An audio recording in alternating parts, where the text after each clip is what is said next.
Good afternoon. I'm Eric Maskin from the School of Social Science, and I'd like to welcome you to this year's Leon Levy Lecture. This is now the 5th annual Levy Lecture, and I think it's fair to say that the event has become a highlight of the academic year here. Previous lecturers have touched on such subjects as why Calvinists worked so hard despite believing in predestination.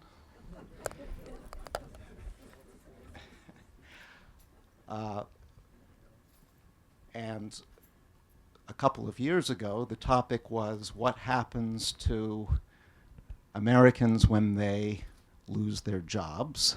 It was given by Alan Kruger. Unfortunately, that particular topic is even more pertinent today than it was when Alan gave the talk.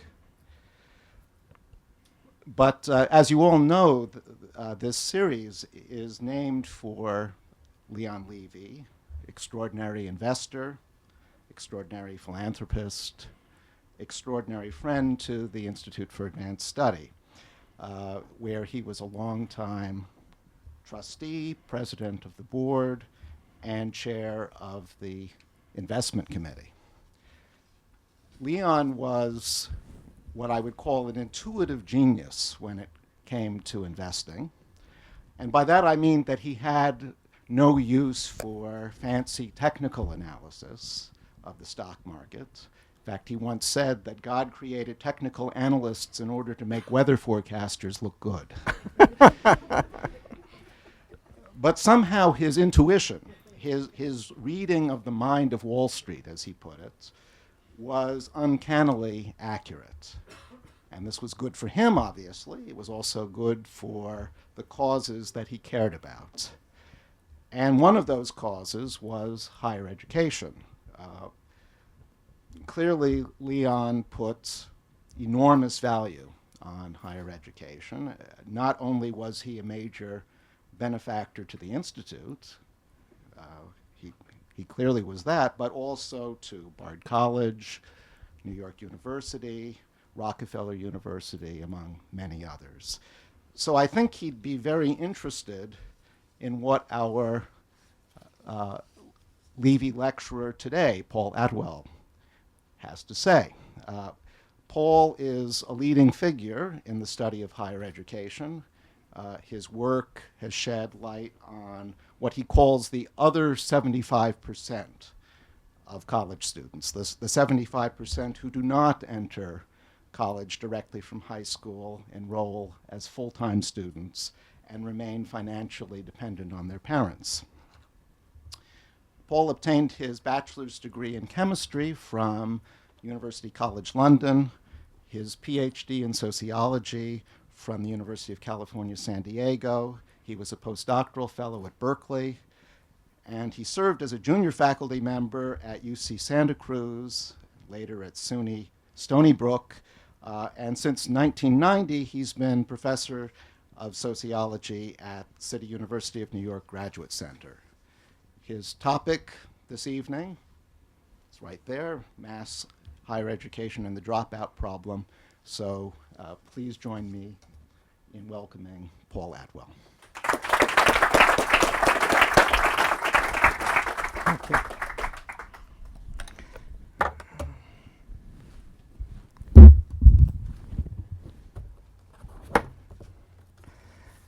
Well, thank you very much for that kind introduction. I want to thank the Institute for Advanced Study and particularly the Leon Levy Foundation for providing me with a wonderful year, time to think, to write, to ponder. That's an extraordinarily precious gift for any academic, and I am humbled by the fact that and honored by the fact that I've been asked to give the Leon Levy lecture this year. The research that I'm going to talk to you about has been done with two doctoral students, Scott Heil and Lisa Reisel. I'm wrapping up this research now, writing a book. The Spencer Foundation in Chicago were kind enough to fund the research itself. So As with all research efforts, this is a group product, but I'm very happy to be able to tell you about some of the highlights of our findings this evening.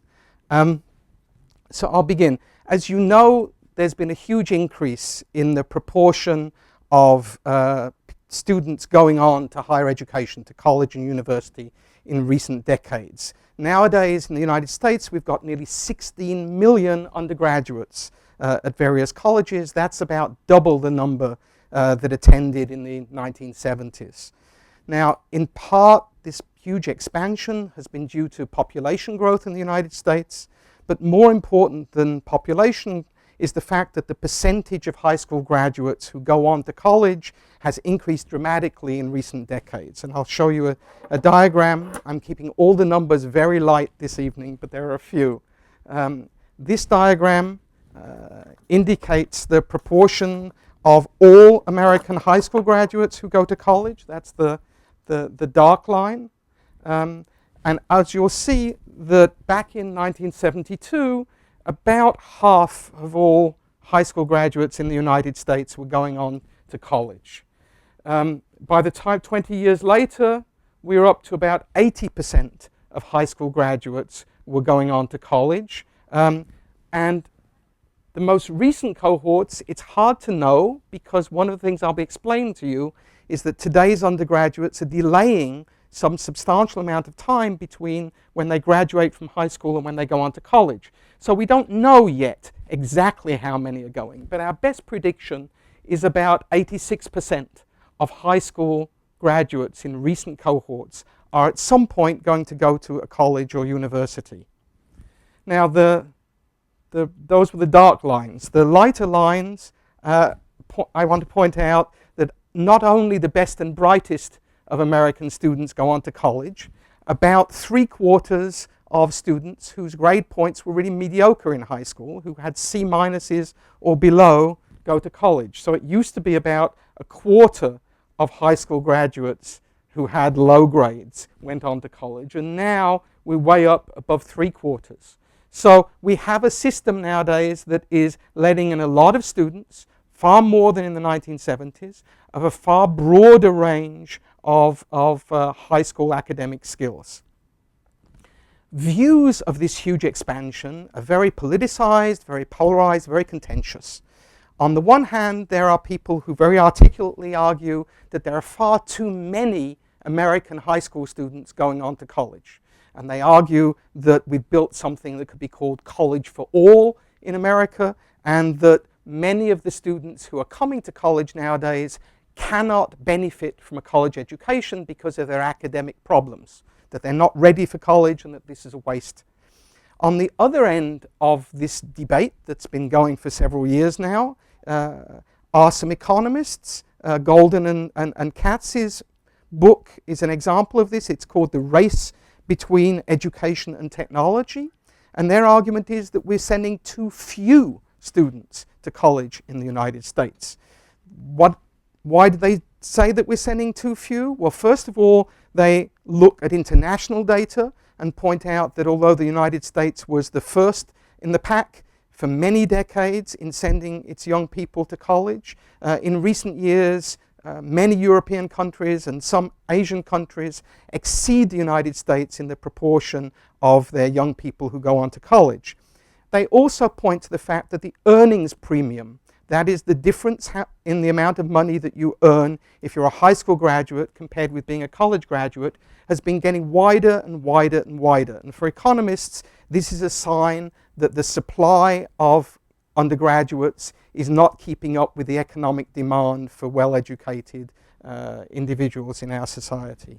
So this is the debate. I'm not going to try and resolve whether there are too few or too many going on to college, but I want to point out some of the subtler things that are going on under the surface. So let's begin here. We have this phrase that people have used somewhat disparagingly, that we've built a system of college for all. Well, it's not really accurate. What we do here is we look at student family background, and I split up the US population into the lowest fifth, the middle fifth, and the top fifth according to the family backgrounds of students. And what we see is that almost all young people who grow up in most affluent families are graduating from high school nowadays. 90% of young people from the middle class families are graduating from high school, but only 3/4 of the lowest income fifth families are getting over the hurdle of high school graduation. But for this evening, more importantly, are the college issues. So if you look at 98% are going to college from top fifth families, but only half from people from the lowest fifth incomes. So a 2-to-1 advantage in terms of ever going to college. This advantage, 2-to-1, turns into a 4-to-1 advantage comparing the top fifth families and the lowest fifth families when we talk about attending a 4-year college. And it really gets big. It's a 10-to-1 virtually difference in who actually gets all the way to a BA. So my concern is why this drops off so fast. Only a quarter even of middle class family, kids from middle class families are making it all the way to the BA. So this is what I would like to talk about today. This is the paradox or the puzzle. It's not just a matter that more affluent young people are academically better prepared for college. That is certainly part of the story. But what one finds when one looks at these kinds of longitudinal survey data is the child from the lowest fifth family who got a straight A in high school is less likely to go to a 4-year college than a C student who came from an affluent family. So there's a lot of filtering going on according to family background that's not just explainable in terms of the preparation in high school. So let me talk briefly about who are undergraduates and nowadays. You know, a traditional undergraduate, I'm sure it's the image that most of us have and many of us experienced, went straight to college after we graduated high school and studied full-time when we went to college, and basically were financially dependent on parents and whatever aid the university gave us. The point about being a traditional undergraduate is that college was an interlude between high school and adult responsibilities. It was a time when you could really engage with ideas and make lots of interesting friends with your fellow students. And that is the image that most of America's public policy was written to address in terms of funding and so on. However, nationwide, fewer than a quarter of today's freshmen fit that image, fit the traditional profile. Most of the students don't live on campus and so on. Here are some numbers. The first thing is that we've got a huge number of students, 40%, who are actually taking not just a gap year, but several gap years between high school and college. And many of those are doing that in order to earn some money, as we'll see. 51%, over half of the undergraduates in their freshman year in America are actually enrolling part-time. They're not taking a full course load. The reason, or one of the reasons, is that nearly 3/4 of undergraduates, freshmen undergraduates in this case, nearly 3/4 are working. They're working for money, off campus, most of them, okay? And a solid quarter of the freshmen are actually working full-time, which is very different than it was 30 years ago. About half, roughly, are financially independent of their parents, not young people who are dependent on their parents. And perhaps the most striking thing, I think, for those of us who are privileged to go to a university and live in a dorm, is that 87% of freshmen are actually commuters. They're not living on campus, and they don't have that intensive experience that I and many of you, I'm sure, look back to very fondly of living on campus and being thoroughly full-time a student.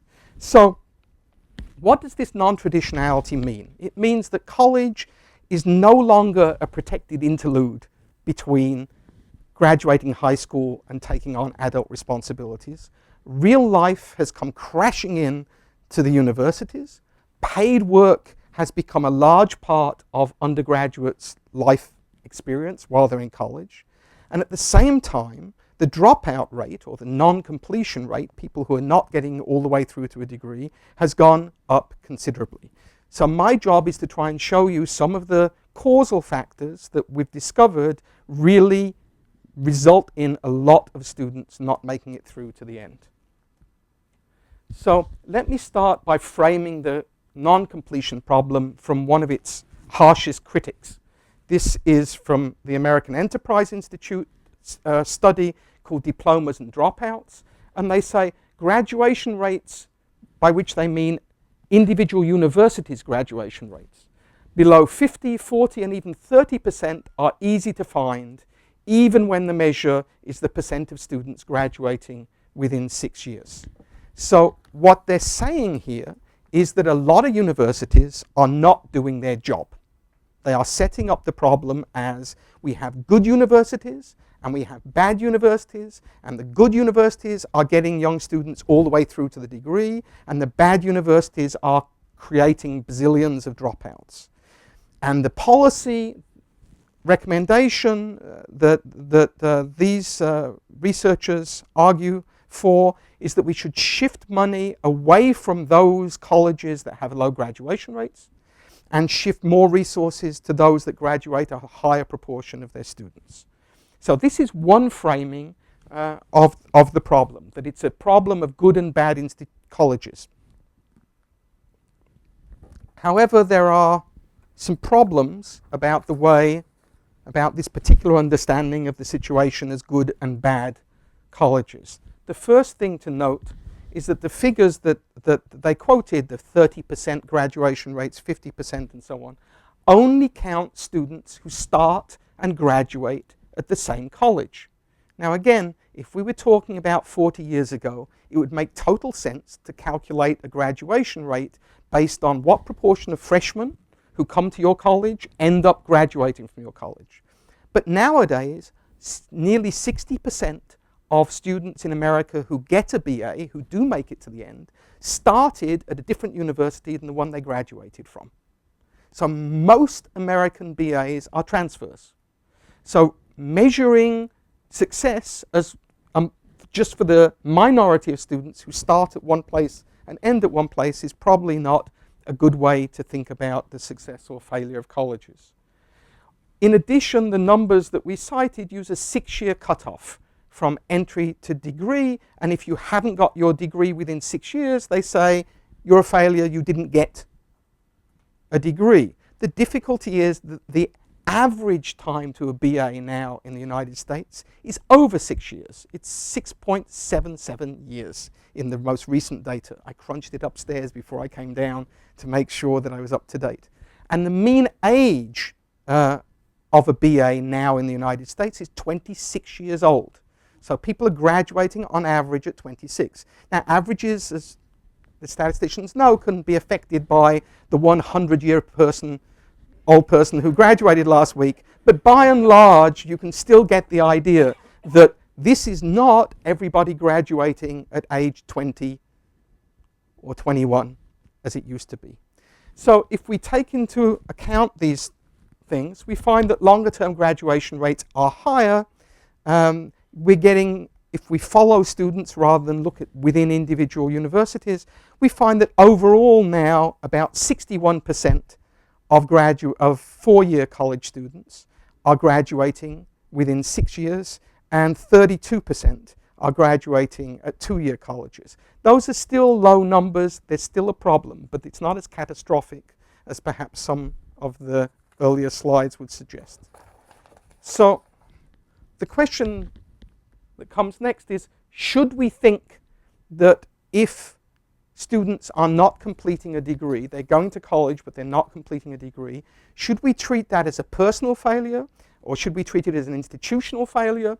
Is it failure not to finish your degree? All right.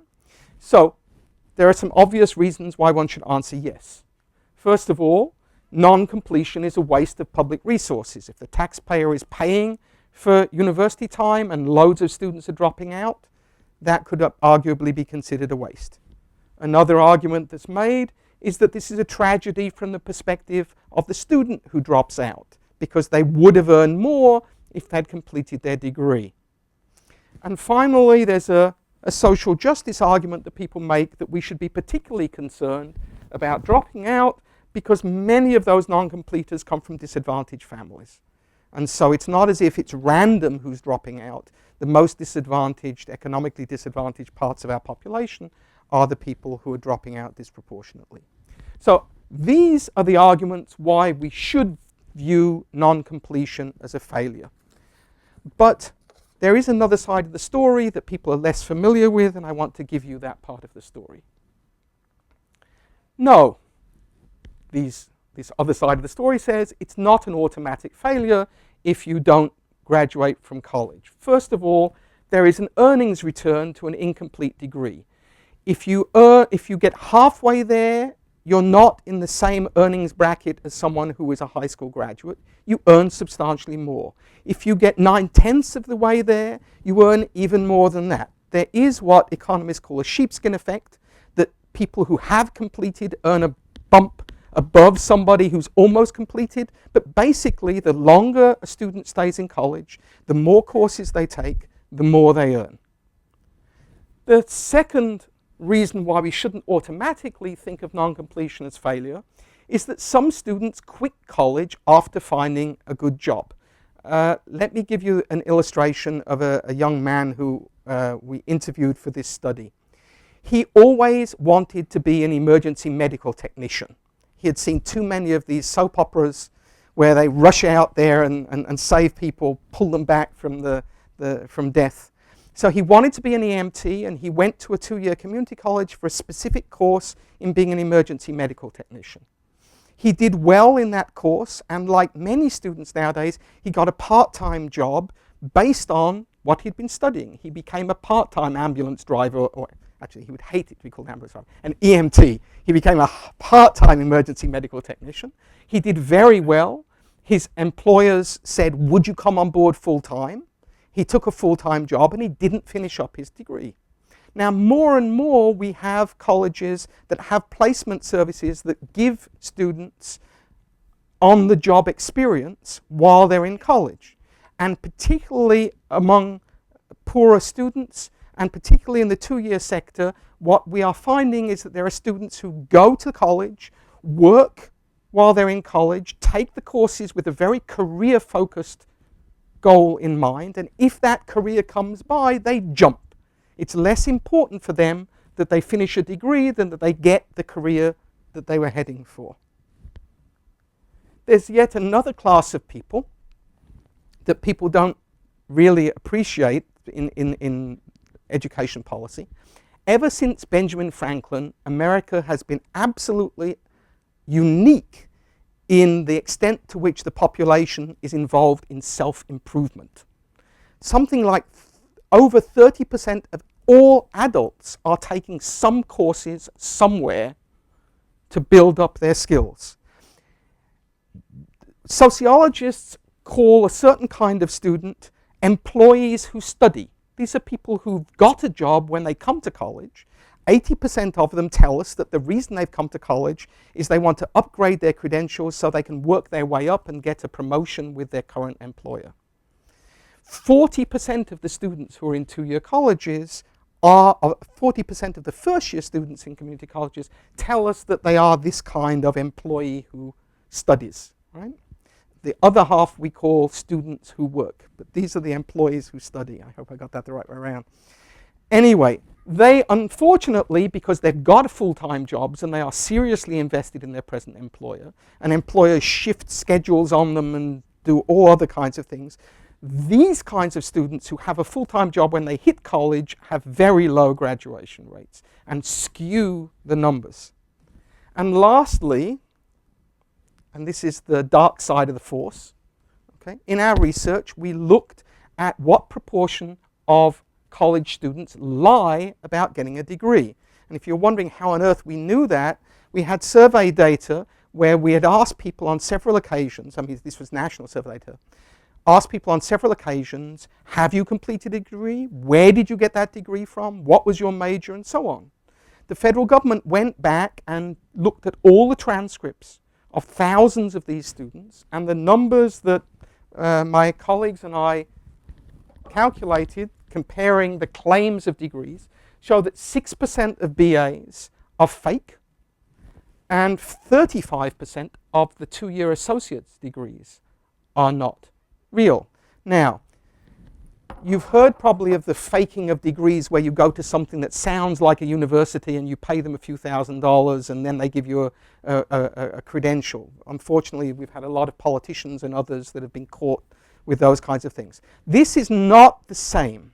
What's happening here is that students are going to the college where they told the researchers that they were students. They're completing, let's say, 3/4 of their coursework, and then for whatever reasons, whether they're personal or monetary, or they're getting bored with the coursework, or they're hitting academic difficulties, they go out on the job market and they say, I have a degree. They're just falsifying. And at least in one of our analyses, we seem to find that the ones with fake degrees were earning just as much as the ones with real degrees. So it looks as if they're getting away with murder. But this, even though one would not want to boast it, is part of what's going on when we find a whole load of students are not graduating. They are, perhaps we should call them, premature careerists rather than college dropouts, right? There you go. So what is the conclusion of the yeses and the nos? The conclusion is really that there are reasons why so many students are not getting through, and those reasons are not all a matter of failure and ineptitude. All right, so on the one hand, we shouldn't read those completion data too literally. But on the other hand, and I don't want to trivialize this, in fact, I'm going to emphasize it, we've still got a lot of students who are trying very hard to get degrees and are unable to complete. And so for the rest of my talk, I want to talk about what we can do to remove unnecessary barriers to completing a degree, even understanding that some of these people are our emergency medical technicians and others. So, what are the reasons for high school dropouts, for college dropouts, I beg your pardon, for college dropouts? We've talked about the argument that they're ineffective or low-performing colleges. I've got plenty of evidence that suggests that that's not really the case, but I'm not going to belabor the point for the moment. There's a theory that argues that there's a bad fit, that many students are going to a college that's not good given their high school background, their interests, and so on. I'm also not going to stress this very much because I want to get to some other findings. Academic under-preparation is clearly one important reason why a lot of students are not graduating, and this is why there are great efforts in most states in this country to raise the curriculum of high schools so it aligns better with colleges. But it's by no means the whole story, because 41% of those C minus or worse students from high school that I mentioned earlier, 41% of those weak students are making it through to the end and getting a degree. So it's not just that smart students are getting degrees and that weak students are dropping out. It's much more than that. Undermotivated students. This is in the literature. If you work 40 hours a week and after your job you come into a community college or a four-year college and take courses on weekends and evenings, I don't think you can be accused of being undermotivated. You can be accused of many things, but that, I suspect, is not the best way to theorize about what's going on. Inadequate financial aid is certainly a very big factor. In the United States now, we spread our federal aid budget very widely. We give more money to students that attend expensive institutions than we do to ones who attend cheap community college institutions. I will talk a little bit more about aid later. It's certainly a factor. Work hours and family obligations are certainly a reason that many students drop out, but it's not, again, as simple as you might think. It turns out that students who don't work at all for pay while they're in college drop out at higher rates than students who work for pay for moderate amounts of hours. If you work between 0 and 20 hours a week, if any of you've got college-age kids out there. That's just fine. They're more likely to graduate if they're doing some paid work than if they're doing none at all. The real problem comes in once students are doing lots of hours of paid work. Then the dropout rates get very high. Academic momentum, I'm going to talk about it a little later. It's about the speed that you go through college. And now I want to get to some issues about, and I'll also get to some issues about federal and state policies. So, in this research project, we did a whole load of statistical modeling and simulations based on those models to try and figure out from that long list what matters most in terms of dropouts and what would you have to change if you really wanted to improve the number of students who are graduating. The answers are slightly different at different institutions. At community colleges, work hours are clearly the thing that is slaying our students. If we could get reduced work hours for a substantial number of students, we could perhaps raise the completion rate by 20%. Very little aid is going to students at community colleges. Most of them are earning their own way through, even though they're not wealthy people. And if we could give people in community colleges $2,000 in aid, that would bump the graduation rate up by 16 percentage points. You could combine those two, and I would recommend that if we gave more work study to students in community colleges, it would have a very salutary effect on graduation rates. And here we have an irony. Most of the work study budget that comes from the federal government in the United States goes to students in private universities. Almost nobody in a community college gets work study. So they have to go work off campus, and this has negative effects. Racial gaps are a very troubling aspect of what's going on in two-year colleges. The gap between white students and students of color, even after you've controlled for family income and so on, is very, very large, and there needs to be a major research effort to look at this question. There hasn't been so far. We don't really understand why that gap is so profound. At four-year colleges, and here I'm just focusing on less selective, not Ivy League colleges, but less selective four-year colleges, high school grades do matter a whole lot about whether or not students get through, and so boosting high school preparation is important. Part-time enrollment is a bad thing, and if we could get more part-timers to go full-time, things would be better. And again, and this is in common, if we could reduce the working hours of students, the paid employment off campus, we would see most likely very big jumps in graduation rates. But there are some other, perhaps more surprising things going on. There is a huge financial support gap that, as far as I know, we're the only people who've written about this so far. When you send a child off to college in this country, you fill out a form called the FAFSA, and the federal government, and it has huge amounts of information about your assets and income and so on. And the federal government decides, given your family's income and how many kids you've got and how many of them are nearly of college age, there is an expected family contribution. It says your family should be able to pay this much money.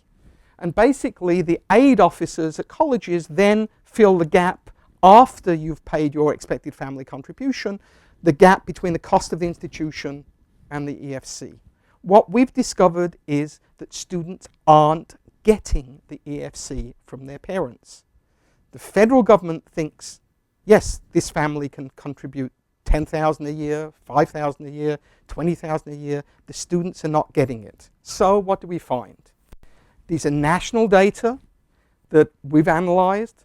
11% of dependent freshmen who are supposed to be getting money from their parents are not getting a dollar. These are not people getting partial, these are people who are getting nothing from their parents. And these are from interviews that ask the parents, you know, are you contributing towards tuition? Are you contributing towards living expenses, books, and so on? So 11% nationwide of all dependent freshmen are not getting the support that the feds say they should be getting. 20% of students from lower income families, freshmen, are not getting a penny of EFC from their parents. Now the EFC will already be low because if you're from a low-income family, the federal government understands that. But nevertheless, even though the parents are being asked to give relatively smaller amounts of money, 20% are not giving any.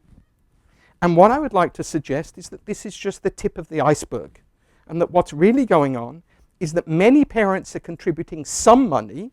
The figures ahead were no money, but now I'm talking about many families are giving some money, but they're giving much less than the feds anticipate that they're putting into their children's education. So why are they doing this, and what's the consequence? I think some are doing it because there are lots of students that have terrible relationships with their parents, particularly poorer kids often, and are estranged from their parents and have been supporting themselves for many years. They're more or less independent, but the federal government says that they're under 24 years old, they should be dependent on their parents. So that's one thing. Part of this is a cultural thing. A lot of students in the United States start work for pay while they're in high school. Not just poor students, loads of middle-class students want to have a job. They want to pay the gas money, they want to pay for their clothes, they want to pay for their entertainment and so forth. By the time young people in this culture get to be 18, 19, 20, a very large proportion of them feel as adults it's their responsibility to be paying for themselves. Maybe not paying the whole thing. If they're going to an extremely expensive Ivy college, they're obviously not going to be able to pay the whole thing. But what our students are doing is they are feeling that to be an adult means to contribute, and they're going out there and they're working. Now for some of those students, there's no choice. They come from poor families that are giving nothing. But a surprisingly high proportion of our students, even who come from quite affluent families, are saying, no, I want to do a job. And this is having very bad effects on graduation rates.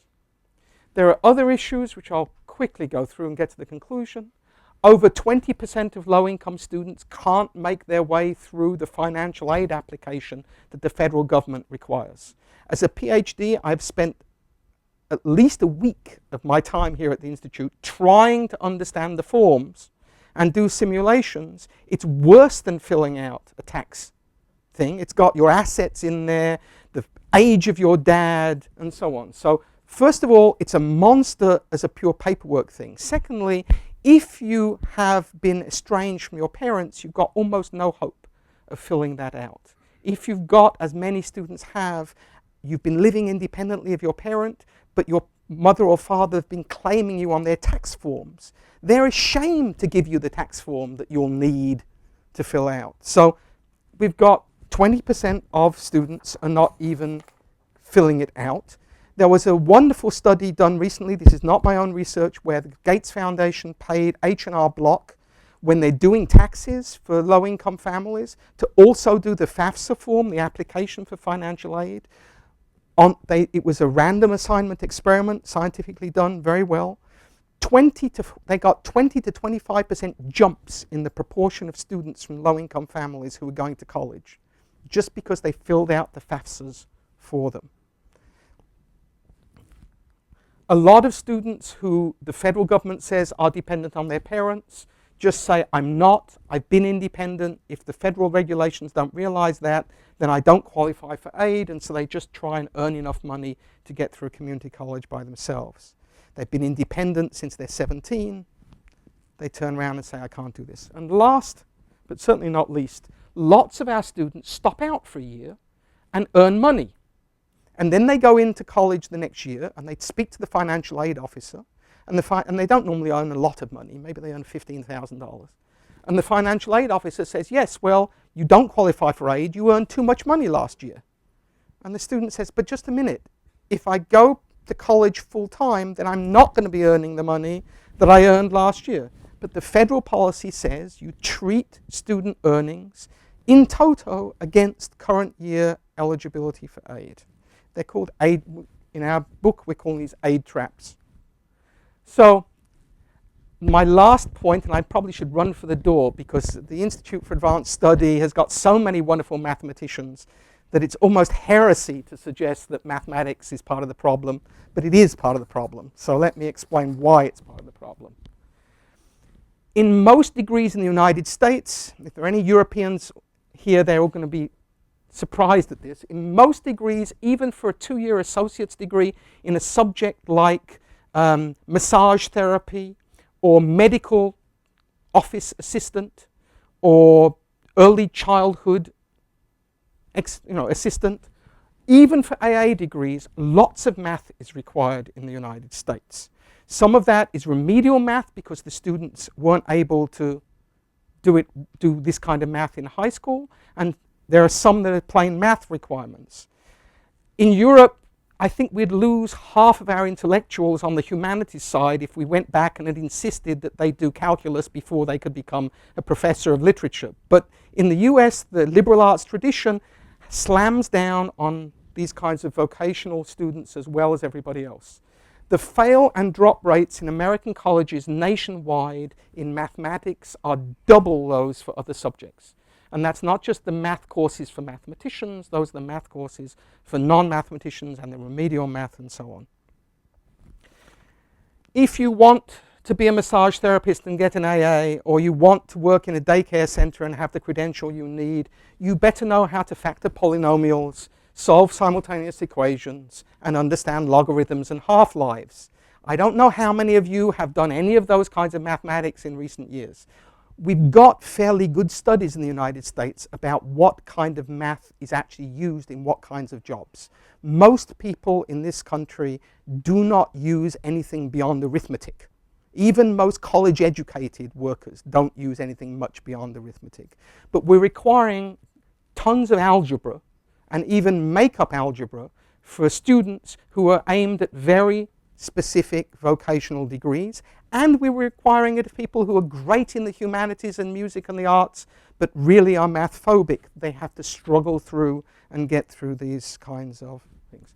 It has a huge effect. These are the raw numbers. 43% of students who withdraw or fail a math course don't get to the BA, compared with 76% of students who don't have those problems in math. It's the single largest hurdle that we have built into our system that's knocking out very large numbers of students beyond the financials that I talked about earlier.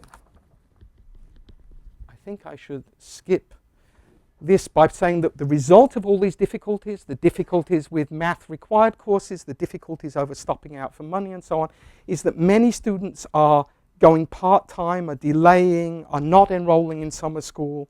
They're cycling in and out from semester to semester, and that's a lack of momentum, and that's causing many of the problems. So the question is, can we increase the students' academic momentum, and what would it take? So to get to my conclusions, we've built a system where most students are working for pay while they're studying. Many of them are alternating between semesters in college and semesters out of college, or they're going part-time. And that's a lack of momentum, and it explains why it's taking so long for them to get to degrees nowadays, and why so many of them don't get there in the end. Our financial aid policies favor traditional dependent students who've got families that really can support their students, and it really penalizes working students. And lastly, I'll go back. Maybe I won't. I'll just say it. So what we're going to have to do is we're going to have to rethink some of our curricular issues, rethink our transfer policies, and particularly rethink our financial aid policies if we really want to bring up the proportion of students who are completing degrees, which is one of the commitments that seems to be bipartisan at the national level at the moment. Everybody wants graduation rates to improve in this country, but we need to do something concrete to figure out what we're going to do to make that happen. Thank you very much.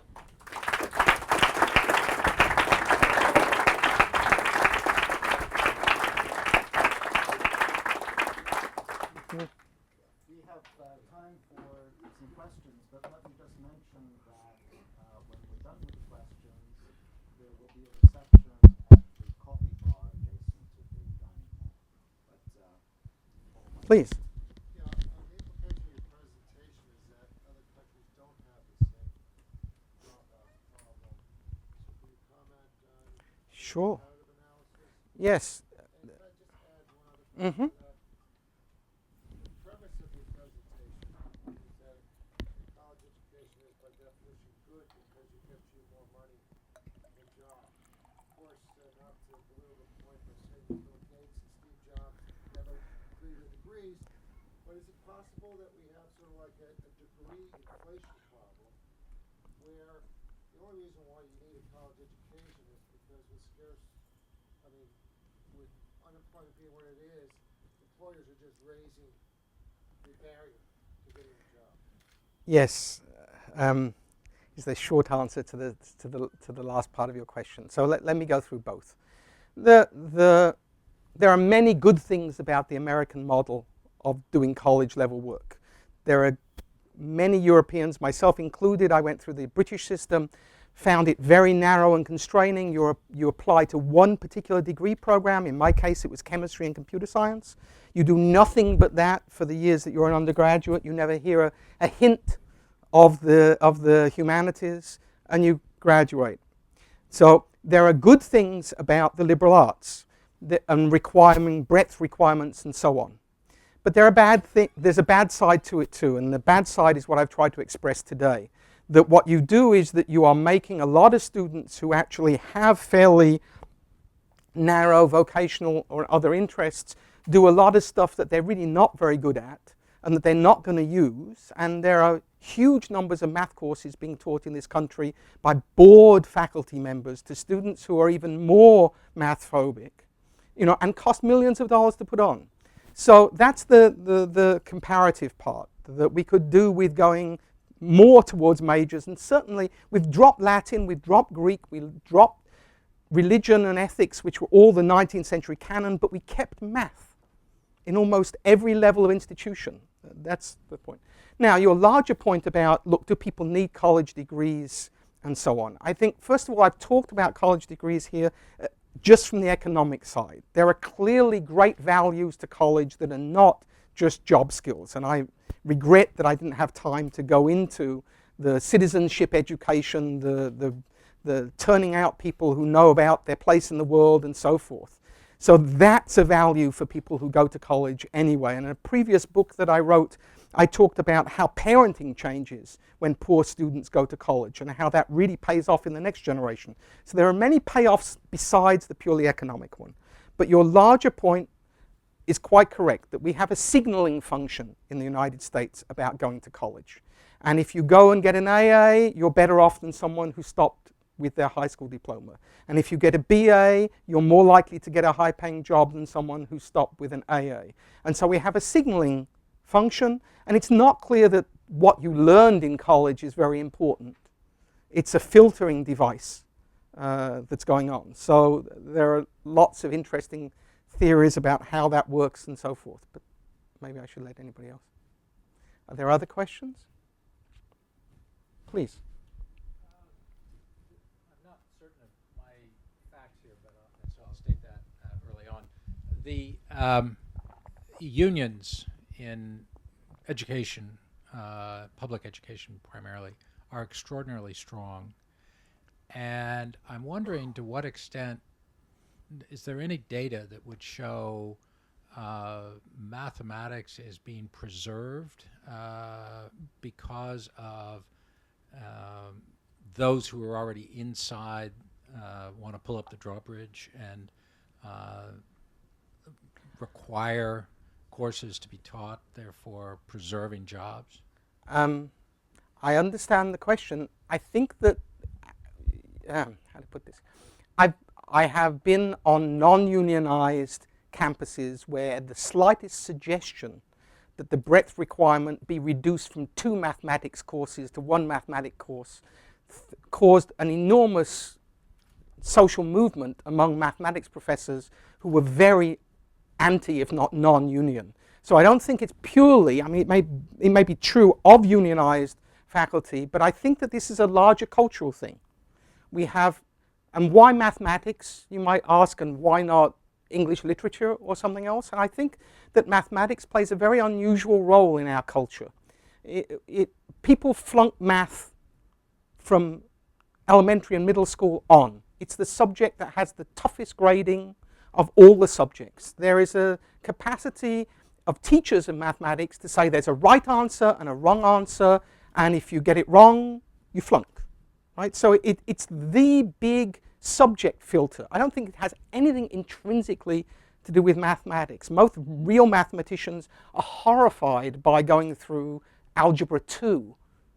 You know, it's not something that a modern mathematician cares about. We're teaching mathematics that maybe was interesting in the 1500s or 1600s, and making every single middle school student in our country learn how to do, you know, factor a quadratic. It's a very strange cultural hangover that's unfortunately centuries old. Shakespeare complained about it in his time.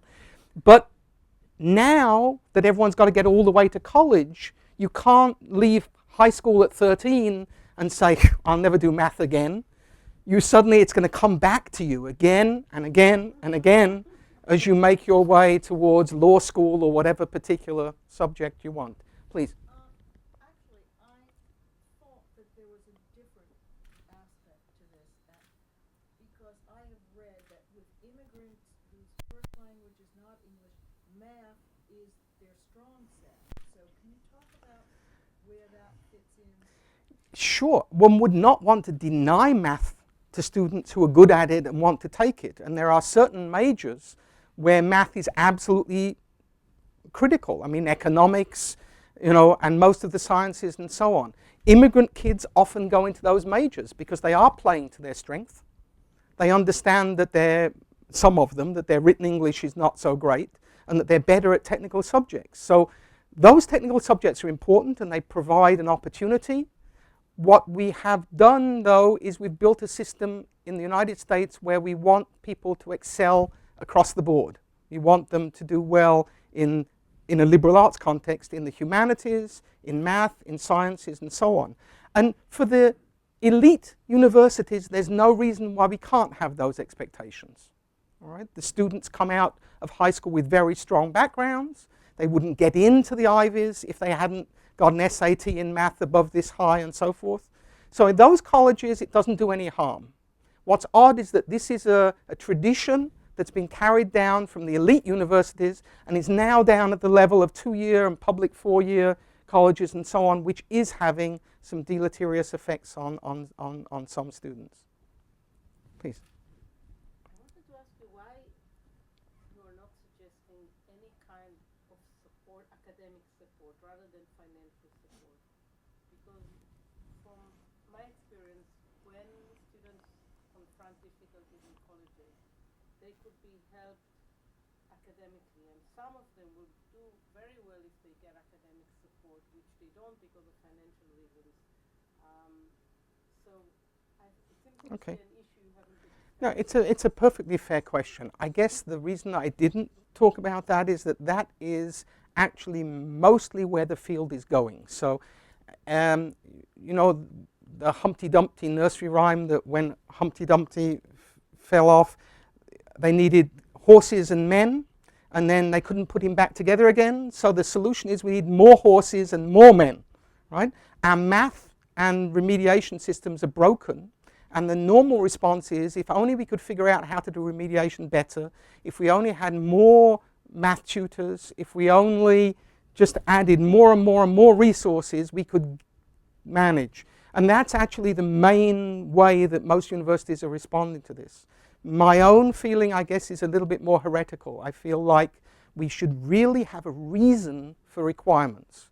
Maybe it shouldn't be Algebra 2, maybe it should be statistics in this day and age, or practical math. But to demand factoring polynomials, it's not an issue of getting better software to teach polynomials, excuse me.